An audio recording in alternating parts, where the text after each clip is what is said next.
अच्छा, मरे हुए के हाथ किसके होते हैं बोलो? जिन हाथों ने कभी किसी वयोवृद्ध की सेवा नहीं की, माता पिता के सेवा नहीं की, सिर्फ गुरु की सेवा नहीं की, जिन हाथों से विप्र दीन दुखियों की सेवा नहीं की, जिन हाथों ने, जिन हाथों से कभी दान नहीं दिया गया, समझ रहे हो ना? कभी दान नहीं दिया गया, वो हाथ शव के हाथ है।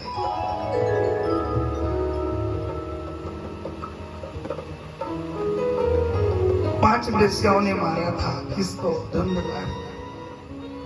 और ये पांच वेश्याएं बाहर नहीं होती जीव की, ये अपने ही भीतर रहती है।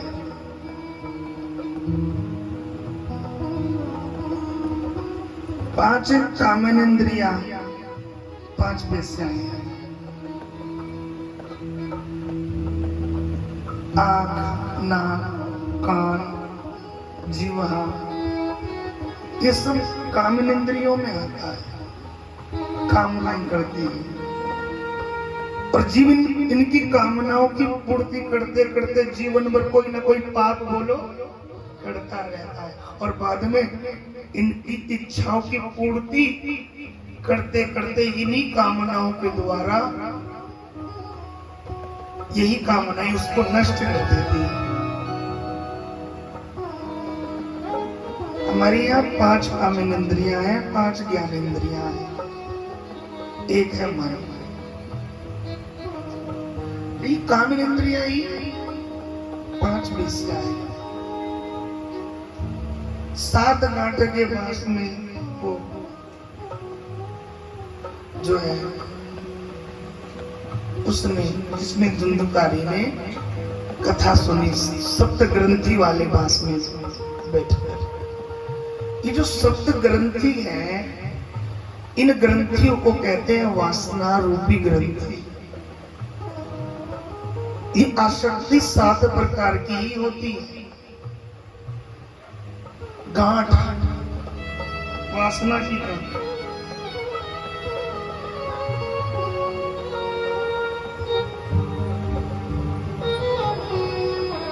आसक्ति सात तरह की होती है। आसक्ति का मतलब समझ रहे हो ना? मोह, आकर्षण। जैसे पिता का मोह आकर्षण पुत्र की ओर बना रहता है, पति पत्नी का एक दूसरे के प्रति आसक्ति, मोह।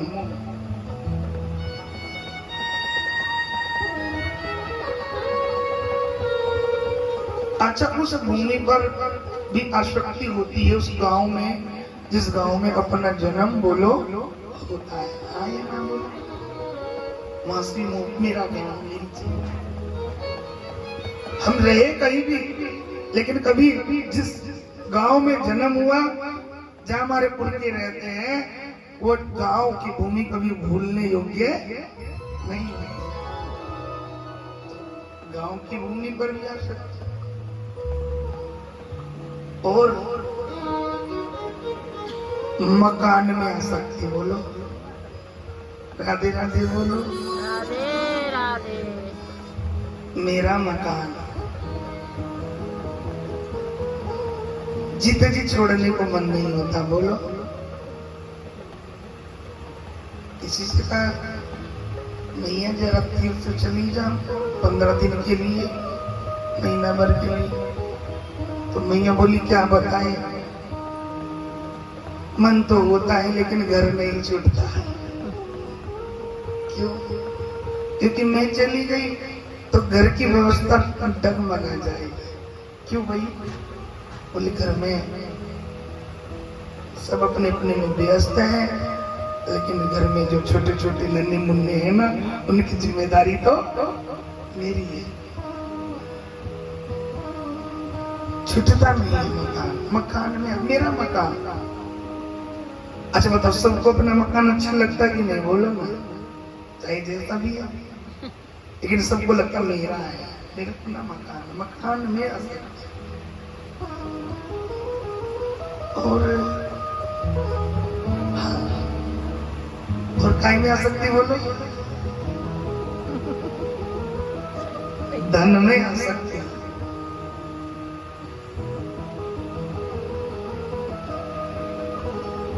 किसी को कितना भी आलस्य आ रहा हो बोलो, ये थोड़ा बहुत शरीर अस्वस्थ हो, लेकिन कोई तुम्हारा पुराना कर्ज चुकाने तुम्हारे घर आ जाए और बोले भैया जरा गिन लो, तो बोलो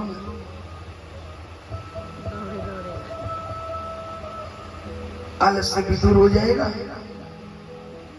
और रोग भी बोलो दूर हो जाएगा। धन में आ सकती है।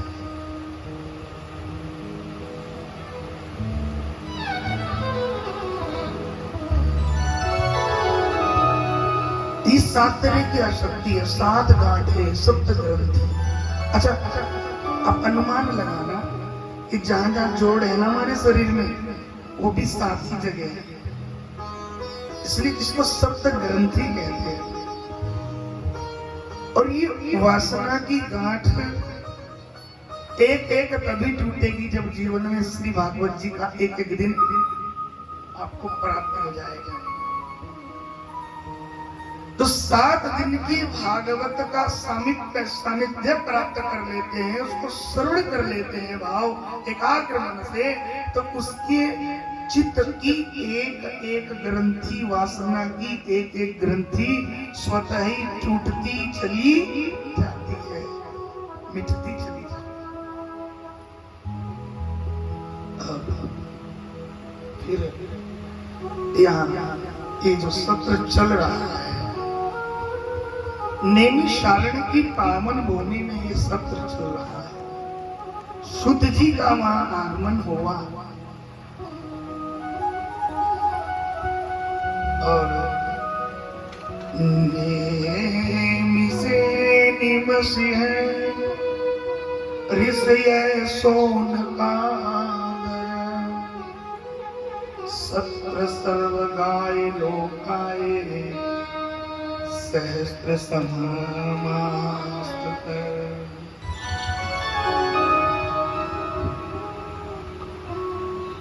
शौनक जी कहते हैं महाराज आपने जो हमें कथा सुनाई, वो कथा सुन करके हमारा रोम रोम खिल गया, रोम रोम खड़ा हुआ। भागवत का इतना विशेष महत्व है, आज आपकी वाणी से सुनकर भागवत के प्रति हमारा आकर्षण प्रेम बढ़ गया है, सम्मान बढ़ गया है।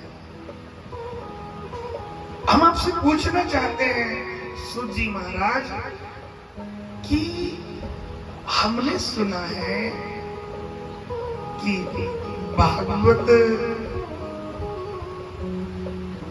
का निर्माण व्यास जी ने तो किया, लेकिन इस भागवत रूपी फल को व्यास जी ने तैयार किया, लेकिन व्यास के जो पुत्र हैं श्री शुकदेव, उन्होंने इस फल को, इस प्रसाद को श्री पांडव वंशीय परीक्षित जी को प्रदान किया। और सुखदेव जी तो ऐसे महावैरागी है कि जब उनका जन्म हुआ तो वो एक पल के लिए भी अपने माता पिता के सामने रुके नहीं, ठहरे नहीं, जन्म होते ही तुरंत वन में चले गए, पीछे मुड़कर नहीं देखा। उस परम तत्व की, उस परमात्मा की प्राप्ति के लिए